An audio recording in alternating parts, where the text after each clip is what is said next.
Hello friend, સ્વાગત છે તમારું મમ્માસ રસોઈમાં. આજે હું તમારી સાથે શેર કરીશ બ્રેડ પકોડાની રેસીપી.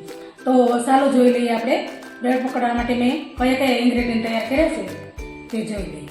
બ્રેડ પકોડાની ઇન્ગ્રેડિયન્ટ છે કે 1 બાઉલ ચણાનો લોટ છે, 2 ચમચી મેંદાનો લોટ છે, 2 ચમચી ચોખાનો લોટ છે, 1 ચમચી કોર્નફ્લોર છે, 1 ચમચી ખાવાનો સોડા છે, અજમા છે અને મરી પાવડર છે, મીઠું છે, હિંગ છે અને સમારેલી ડુંગળી છે.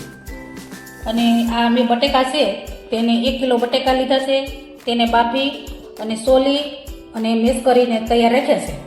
અને ત્યાર પછી આ જીરું છે, ગરમ મસાલો છે, હળદર છે, ખાંડ છે અને આદુ મરચાંની પેસ્ટ છે, આદુ લસણની પેસ્ટ છે અને લીલા મરચાંની પેસ્ટ છે. ત્યાર પછી લીંબુનો જ્યુસ છે, લીલા ધાણા છે અને સર્વ કરવા માટે લીલી ચટણી છે અને મીઠી ચટણી છે. બ્રેડ છે, તળવા માટે તેલ છે અને પાણી છે.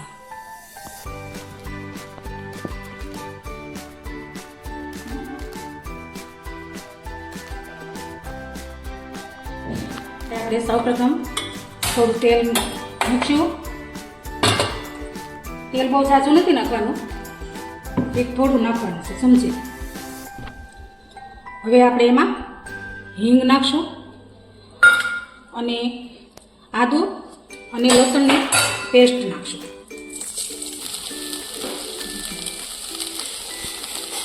ત્યાર પછી 1 ચમચી લીલા મરચાં નાખશું. બધા નથી નાખવાના, થોડા હું ઉપરથી કાચા નાખીશ મસાલામાં. અને 1 પિંચ જેટલી હળદર નાખશું, જેથી કરીને આપણે મસાલાનો દેખાવ સરસ આવે.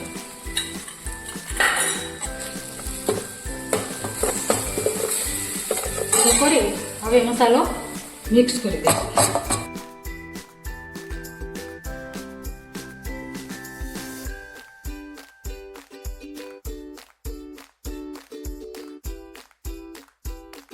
હવે તેમાં બાકીનું રહેલું આપણે લીલું મરચું નાખી દઈશું. અને આમાં લાલ મરચુંનો ઉપયોગ બિલકુલ કરવાનો નથી, એટલે તમને જો અનુકૂળ હોય તો નાખી શકો, પણ હું તો બિલકુલ કરતી નથી, એટલે લીલા મરચાંનો વધારો રાખવાનો છે. ત્યાર પછી આપણે ડુંગળી નાખી દઈશું. ડુંગળી સમારીને કાચી જ નાખી છે, સાંતળવામાં મેં નાખી નથી, કારણ કે પકોડામાં કાચી ડુંગળીનો સ્વાદ સરસ આવતો હોય છે. અને ત્યાર પછી જરૂર મુજબ મીઠું નાખશું, એટલે 1 ચમચી મીઠું નાખી દઈશું, કારણ કે બટેકા બાફવામાં મેં નાખ્યું હતું. આ સમારેલી ડુંગળી નાખ્યા બાદ પછી આપણે ખાંડ નાખી દઈશું, ગરમ મસાલો નાખશું, ધાણા જીરું પાવડર નાખશું અને લીંબુનું જ્યુસ નાખી દઈશું. થોડુંક બસાવશું ચણાના લોટના બેટરમાં નાખવા માટે. અને ત્યાર પછી નાખી દઈશું લીલા ધાણા. હવે આ બધું મસાલા આપણે મિક્સ કરી દઈશું.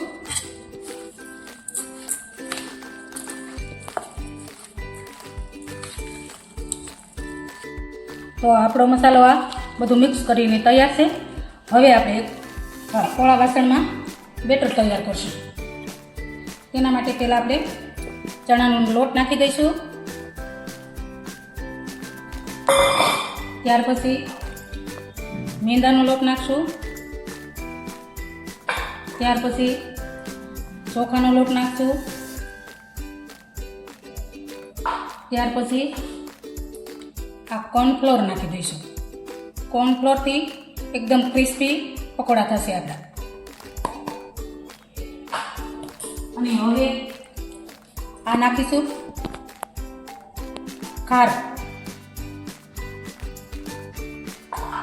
ખારો નાખ્યા બાદ ત્યાર પછી અજમા અને મરી પાવડર નાખી દઈશું, 2 એકસાથે. અને હવે થોડું એમાં મીઠું નાખીશું, બેટરની જરૂર પ્રમાણે. અને ખારો નાખ્યો છે તેના માટે આપણે લીંબુનું જ્યુસ નાખી દઈશું.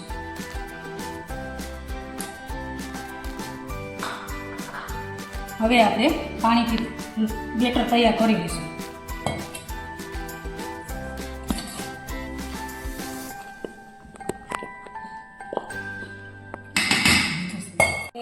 આ રીતે આપણે બેટર બનાવી લેવાનું છે.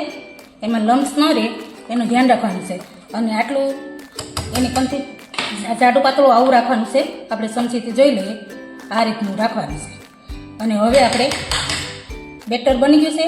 હવે આપણે તેલ ગરમ થવા મૂકી દઈશું અને ત્યાં સુધીમાં બ્રેડનો મસાલો ભરીને તૈયાર રાખીશું. આ રીતે આપણે બધા બ્રેડમાં મસાલો ભરી લઈશું. ધીમે ધીમે આસ્તેથી બધામાં મસાલો ભરી દઈશું. આપણું તેલ ગરમ થાય ત્યાં સુધીમાં આપણે બ્રેડ ભરીને તૈયાર રાખીશું.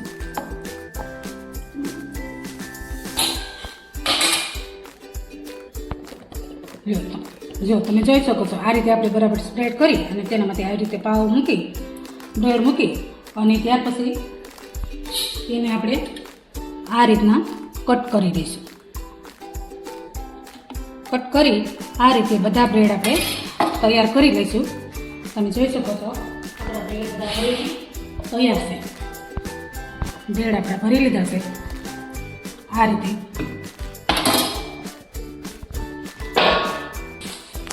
હવે આપણે બ્રેડ ભરીને તૈયાર કર્યા છે. ત્યાર પછી હવે આપણે જોઈ લઈશું કે તેલ આપણું આવી ગયું છે કે કેમ.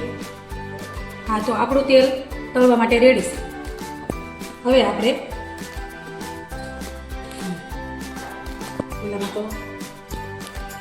આ એક પછી એક આવી રીતના બ્રેડ બોલતા જશું અને તળતા જઈશું.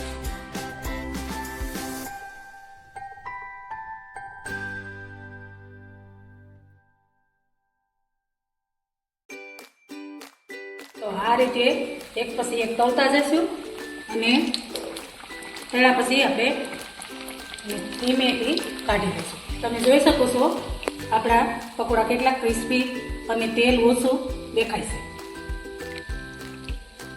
આમ શાંતિથી કાઢી લેવાના કારણ કે બ્રેડ બહુ મોટા છે એટલા માટે.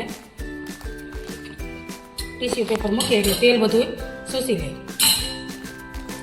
ત્યાર પછી એક આવી રીતે બધા આપણે પકોડા તળી લઈએ.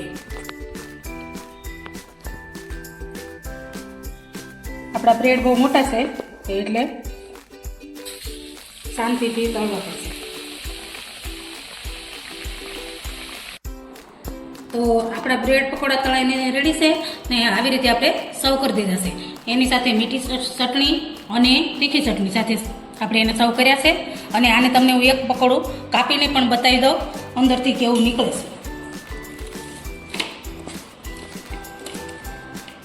તો તમે જોઈ શકો છો આપણું આ પકોડું અંદરથી આવું નીકળે છે.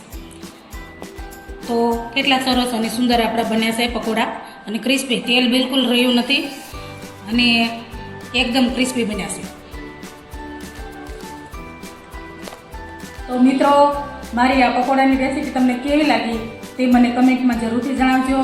અને તમને જો આ મારો વિડીયો પસંદ આવ્યો હોય તો લાઈક કરજો, તમારા મિત્રોમાં શેર કરજો અને હા, સબસ્ક્રાઈબ કરવાનું જો ભૂલી ન જવાય તો જરૂરથી સબસ્ક્રાઈબ કરજો. અને હવે ફરી મળશું નવી રેસીપી સાથે. Thank you.